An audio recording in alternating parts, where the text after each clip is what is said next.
Hey, it's Gina with WTI.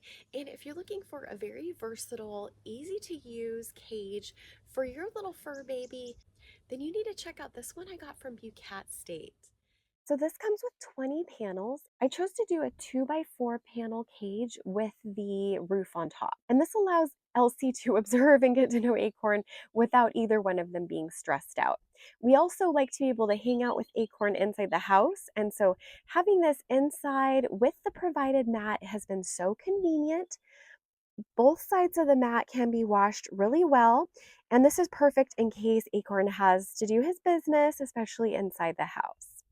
If you want to keep the shape that you've made the cage into, then you absolutely need to use the zip ties that come with it. Otherwise, it will fall apart when you try to move it. This has no sharp corners, and I felt very comfortable having Acorn inside of it for an extended amount of time. I think this is a great option for your small size furry baby, and that's my point of view.